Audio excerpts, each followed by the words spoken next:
So mid-November, we released a video called Timing the Top, and we were looking at cycle top indicators. And we covered, I think, Gordon, what, the first four-ish? Yeah. Yeah, I think the first four-ish, and people were asking for more. So here we are. We're going to talk about indicators. Now, I don't know if you can ever time anything in the markets because anything could happen tomorrow. But the more indicators we look at and the more kind of touch points we have, the more, at least in my opinion, you can start kind of realizing, hey, this is getting really heated. And maybe I'll accelerate my profit taking because you do not want to be the guy or the girl who rides this thing all the way up and all the way down. It's like, that'd be like going to the gym every day for 3 years and looking the exact same. That's kind of like you just wasted 3 years, in my opinion. So the more of these we're aware of, the better we'll do. I will put a link to the video that we launched mid-November that we covered the first four, and we're going to try to get through the next two or three here on this video. And if you want more, just let us know in the comments. Yeah. Let us know. So I think, yeah, the first video was pretty popular and we looked at some of these key indicators. But as you said, Lucas, it's very difficult to time the perfect top. But if we're checking some of these data points on a regular basis, we can track where the market is moving over the course of the next 6 to 12 months. And I think the Bitcoin rainbow chart is another one of the indicators here that's on Mm-hmm. our list.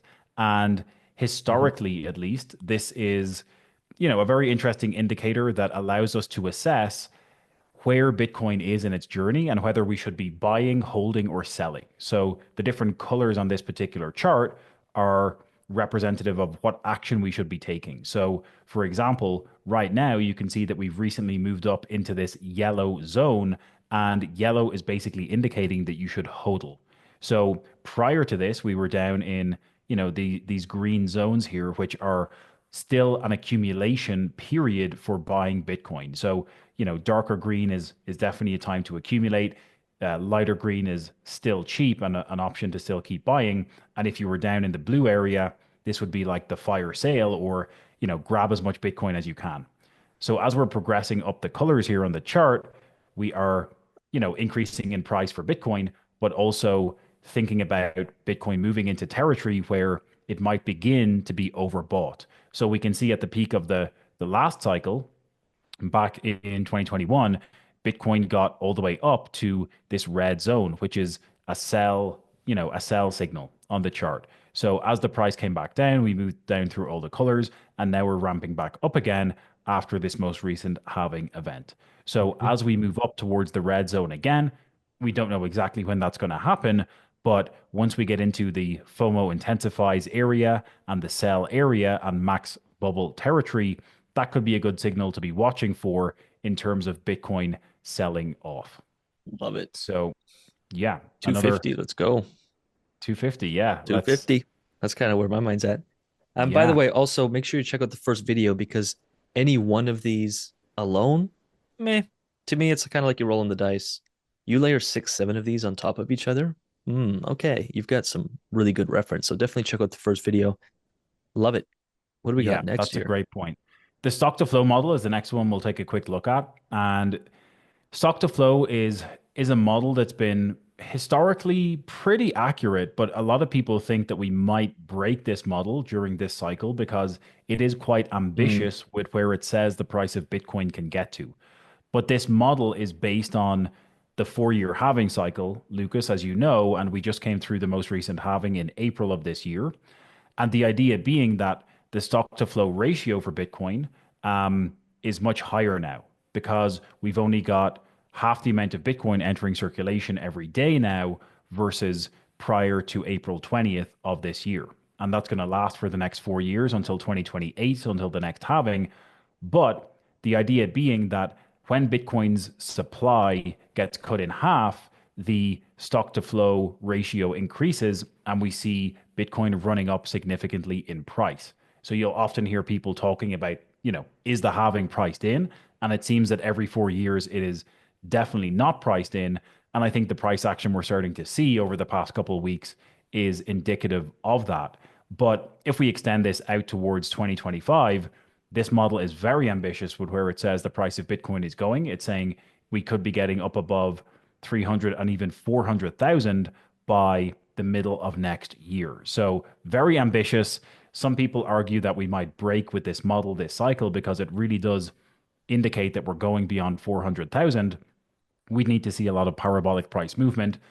But maybe with the constant demand from ETFs, institutional buyers, nation states getting in on the action, if the stars were to align, you know, I'm not going to say it's not possible, but it would be very, very ambitious. I'd be pretty stoked So, on it though. My pocket would like yeah, it. I think we'd all be pretty happy. Absolutely. So again, another indicator not to be used in isolation, but in complement to the others that you were mentioning. Um, the next one we'll look at very briefly is the Bitcoin clock. Okay. And this model helps us to visualize where the majority of Bitcoin's price action happens. And the idea is that um, the hand on the clock here is turning around in this circle, and every quarter of the clock is equal to a 1 year time period. Okay. And the idea is that as we approach 9 p.m. here with this red arm of the clock reaching 9 p.m., most of the price action happens for Bitcoin between 9 p.m. and 12, which is, the top of the arc here on the circle. But this year period from 9 p.m. to 12 on the clock is essentially where the majority of the action happens and where we have seen Bitcoin reaching new all-time highs Hmm. in each cycle. I've never seen this. So This is really cool. This is yeah, new to me. it's an interesting visualization, and obviously we're approaching 9 p.m. right now. We're seeing Bitcoin on the verge of 100K as we're recording this video, Lucas, Hmm. and I think it bodes pretty well for setting us up for a very exciting year between 9 p.m. and 12 on the clock. Hmm. And then as you come down, typically the top of the cycle is going to occur between 9 and 12. And then as we move through 12 to 3 p.m., we're going to be approaching the bottom of the cycle with a pullback and a bear market. Interesting. So again, another interesting one to keep an eye on. And finally, the Bitcoin power law is another interesting indicator where, historically speaking, Bitcoin has followed this power law phenomena that is this phenomena that occurs in nature with the growth of cities and how, plants in a forest tend to grow and populate. But historically speaking, Bitcoin has followed this power law. And right now, if we map out the fact that Bitcoin is just touching on the linear regression fit, which is the green line on this chart, Hmm. again, historically going back to 2021 and back in 2017, Bitcoin moved beyond the linear regression fit and moved towards the purple line of resistance. Hmm. So if we zoom in and just check out what's happening, we're pretty much crossing this linear regression fit right now as we Hmm. speak. And if Bitcoin was to move towards the end of 2026 and go somewhere into this region, we'd be looking at a Bitcoin price somewhere between 140 and $500,000 by the end Doofity. of 2025. So, yeah, that's it for I these love it. indicators. I think, as you said, you need to use them in combination. No one indicator is going to be perfect, but you can start to build a bit of a picture when you're assessing multiple different data points. I was watching someone, again, to some people this will be way far out. To some people they'll be like, yep, but they were like using astrology and crystals, and like their little theory of Bitcoin price matched the history of different alignment stars, and maybe that has to do with economics and human energy and all that. But I'm just like, I was laughing at it, yet there's truth to it. And it's like you line that up to 8 or 10 different indicators and use them all. And again, it's just like not one thing is going to predict it perfectly. But even when I was looking at all of it was like, hey, between 200 and 400, it's just like this following this pattern.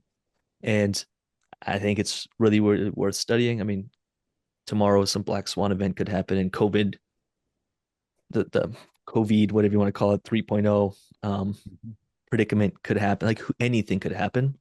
Yeah, But I think this is really, really valuable. If you guys want more, we're happy to get through the rest of this in maybe a part 3 video. If you haven't checked out part 1, do check it out.